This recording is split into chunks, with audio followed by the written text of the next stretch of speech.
For your Spirit that enlightens and challenges and pushes us, we give you thanks. May these moments be your moments. In the name of Christ we pray. Amen. What do we do with our past? That is one of the great questions that philosophers and church leaders have dealt with the past over 2,000 years. Oh, we understand forgiveness and all of that, but what about the issues of how we as a community of faith move ahead? How do we treat yesterday's news? Do we throw it out with the trash? Or do we focus so intently on what's happened in the past that we are, as one, attempting to drive down the road looking in the rearview mirror and bouncing off of the sides and into the ditches? One denies the past and one idealizes it so much that they can't move forward. How then are we to live? This sermon, along with last week's and next week's and then another one, are dealing with how we as United Methodists have historically listened to God and how God speaks to us. We agree that Scripture is first and foremost and is the tether of all of how we live and experience faith. But we also recognize that God can speak to us in other ways. And one of them may be tradition, may be history that we have experienced or others have experienced. First of all, we began with that saying that we used last week, that we are at the heart a people of God, a people touched by God's love and God's grace, a people who are attempting to walk following God. And last week, we emphasized the reality of God's leading and having us grounded in the faith. Even though sometimes we may disagree on interpretation, we place our confidence in the reality of God's Word. Today we move on to tradition, that history of the past. Next week we'll talk about our personal or about experience, and then down the road we'll deal with reason. What is history or tradition? Let me offer an attempt at a definition. It is the collective wisdom of those who have walked the path of faith before us. From biblical heroes of ancient times, and Abraham and Moses and David and the disciples and Paul, to the church fathers in the first years of the church, to the reformers like Luther and Zwingli and Wesley, to the leaders in the church today. Tradition is the wisdom recorded in creeds and writings, in historical remembrances of struggles of faith and a bygone time. Let us not forget hymns. Hymns offer a vital insight into the church in times past. Two things that we may ignore about our passing down the traditions. One is how important the creeds were. We oftentimes see creeds as just, some language a long time ago that doesn't relate to us today. But when 95% of a congregation 2,000 years ago could not read, hearing the creeds and what they affirmed was a solid foundation for how they would live and grow. And hymns were a part of that. Early on, the church only sang from the Psalms. And you can't go wrong reading a psalm every day. In fact, were I to be your pastor long term, we would be reading a psalm every Sunday. But I don't think we need to have a whole lot of changes right now. So you just go home and read a psalm every day. The Psalms speak to the very heart and the gut-wrenching fact of life and all of that, and there is value in them. And let's not forget that tradition also is the experiences that we have picked up from saints in our church, from Sunday school teachers and others on down to today. It is even our rememberings. I'm going to suggest, first of all, that tradition informs us and prepares us for facing the day. Tradition is important. Understanding the past and the reality of the past, and reality of the past not only in a scientific way, but in a way of faith is important. It was about 10 years ago where I read something from USA Today about a woman.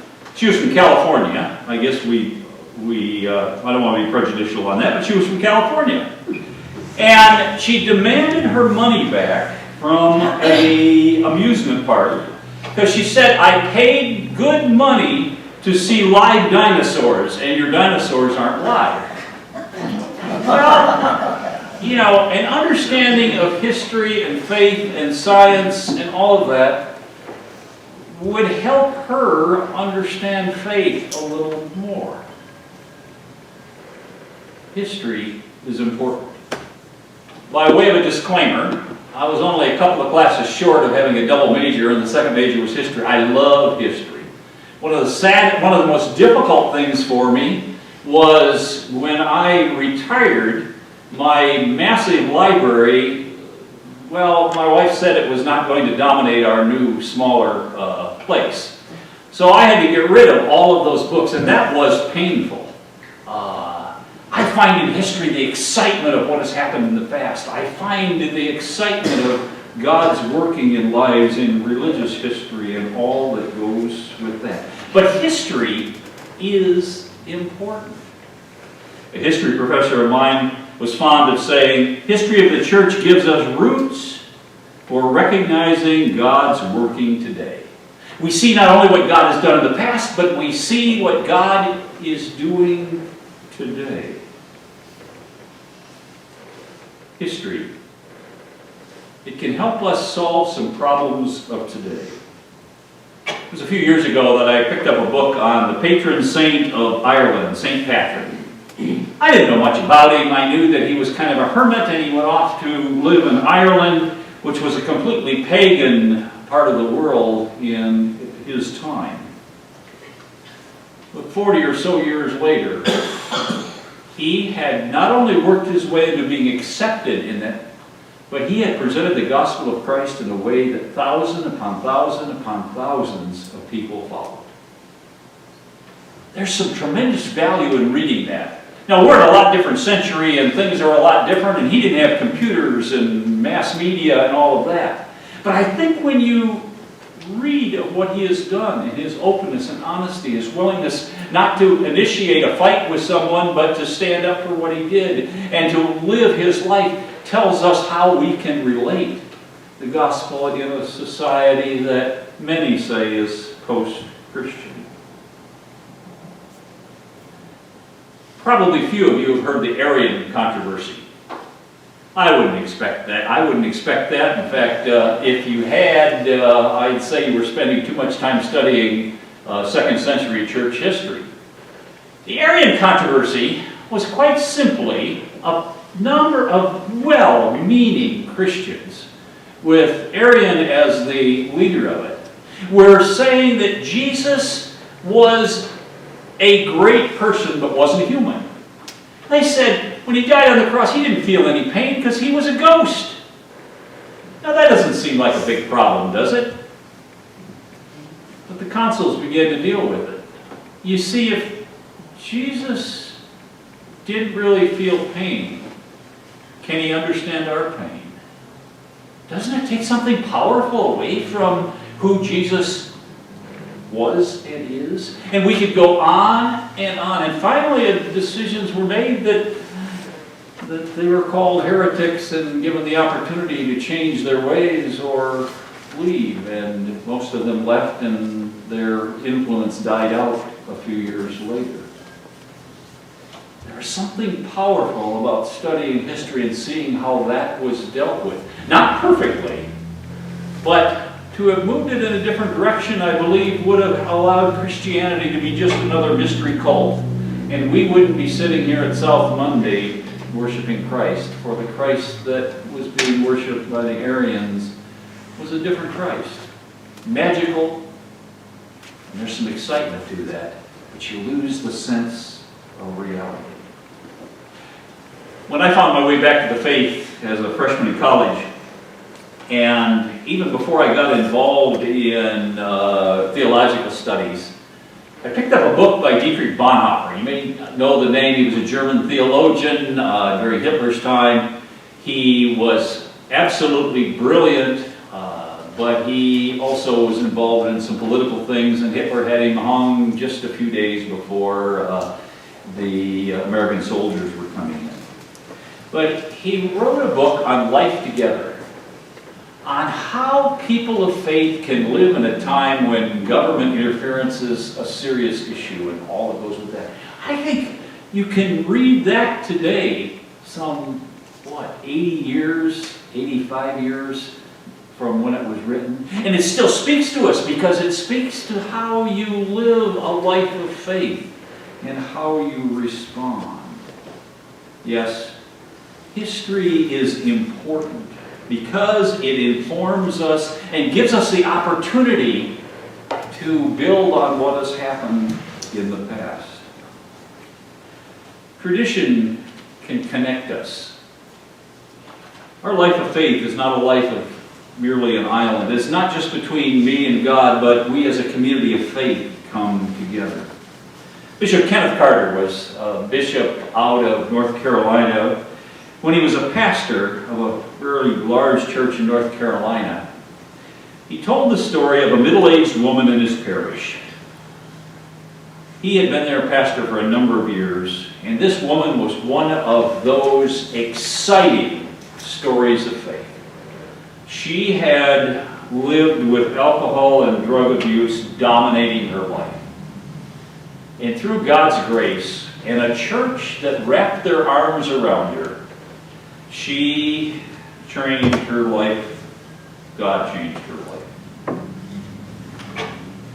But Ken Carter was on his way to her house because he had just gotten word that even though she'd been clean 3 years, she was facing a crisis she never imagined. Her husband and only child had been killed in a car accident. As a pastor, I've been called into a few of those, and it really does something to your faith because you realize you don't have the answers. You're just going there to say, God, help us. And he said, I was trying to think of the right words and trying to think of how to help her. Because one day her life had looked like it couldn't be any better, and now it's been destroyed. He went up the driveway, knocked on the door. There were a number of people in the church already there caring for her, loving her. And he expressed his condolences and concerns and had an initial prayer. And then he wasn't ready for what she was going to say. He saw her as being all alone now and all of the problems that can come with addictions when you're alone. Not having a husband to lean on, a child that was the apple of her eye. And she began to talk. Well, the minister was trying to process that. And she, in the midst of her tears, says, I'm going to be all right. And he says, I'm sure you will. And she said, I'm connected. I'm connected to God and I'm connected to the church. Look at these people here, what they're doing. And she said, but it's more than that. I'm connected to the saints of old. I'm connected to God and God's people. I'm connected to something bigger than me. My faith is not an island. The tradition of my faith connects us. Little did Bishop Carter realize that in conversation with her, he was going to be the one whose soul was encouraged and challenged. Tradition can connect us. The understanding of what has happened in the past can give us a connection with the reality of God and God's grace and God's love. Third thing that tradition can do for us, it can encourage us. I picked that hymn, Now Thank We All Our God, which is a hymn that is hard to sing at any time other than Thanksgiving. And when you sing it at Thanksgiving, your mouth is usually watering because my visual of that is a turkey this big and a table with 20 people around it and all sorts of vegetables and potatoes and gravy and pies and all of those things. And my mouth waters and I just say, isn't it a good thing that we sing a hymn like that? Now thank we all our God, and then goes on to talk about thanking God. It's good that we celebrate God's presence at a time like that. Do any of you know the real story of the writer of that hymn, of Martin Ranker? I may destroy Thanksgiving for you, but Martin Ranker wrote that, Now Thank We All Our God, one of the greatest Thanksgiving and I believe hymns in all time. He was the pastor in Ellenburg, Saxony during the 30 Years' War, from 1616 to 1648. Ellenburg was a walled city. It had become so severely overcrowded it was a refuge for political and military fugitives. The city suffered from famine and disease and hunger, and the stench was powerful. In 1637, there were 8,000 people that died, including Rinker's wife.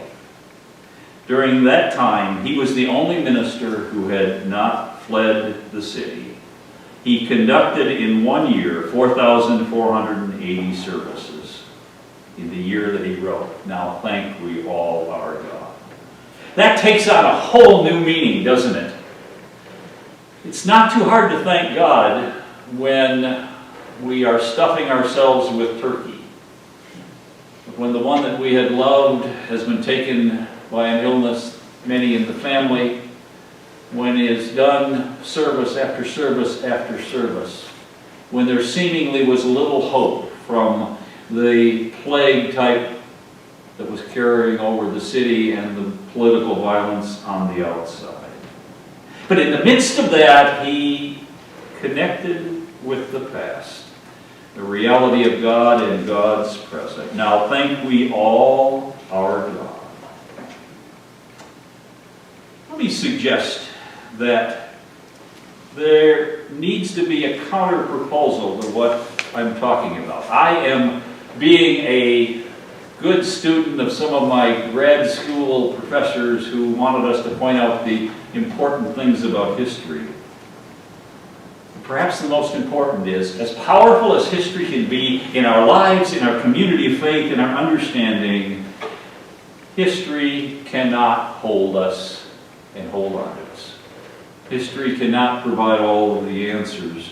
We don't drive forward fixated on the rear view mirror. As important as history is, it is a launching pad and a corrective on many things, but it is not the final answer.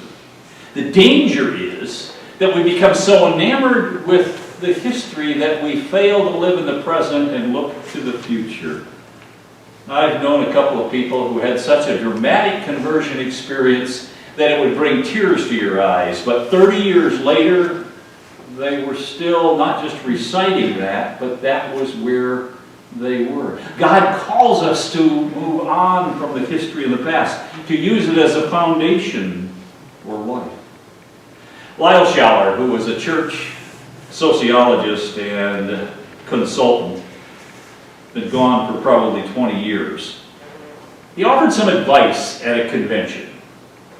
He said to pastors and leaders, seek people as leaders in your church who believe the next years will be the best years. People who are always recalling only the past are of no help to you. Rather, find those who have their eye on tomorrow and are willing to use the past as a foundation. A person's age, education, or status has little to do with such a state of mind.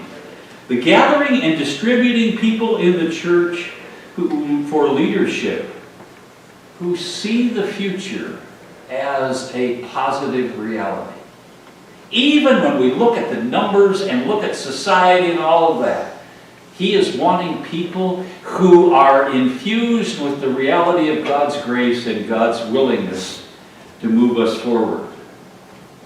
When I read that, I thought, oh, but you don't understand how tough it is now. People don't want to go to church anymore. People, if they do come to church, they want it just their way. People, oh, you don't understand what's going on. But I think Lyle Schaller had a hold of it. If we have a sense that God is going to do something with us and for us, there is a possibility that it will work. Now thank we all our God for the saints of the past, for the struggles that we have read about and heard about, and for the opportunities we have found to live, not creating the wheel every time we have a problem, but looking back and seeing some solutions, for a faith that faces the future. What are we to do with our past? I certainly don't want to throw it out, but I don't want it to be the answer for all that we face. What do we do with our past? We allow it to inform us. We allow it to expand our horizon. We allow it to connect us with saints of old. We allow it to encourage us. We allow it to free us up. But we can't have the past hold us. God has worked mightily in the past. But we don't live in the past. We live in the world of today. And God is calling us to live not in the past, but in this day, as followers of Jesus the Christ. To God be the glory.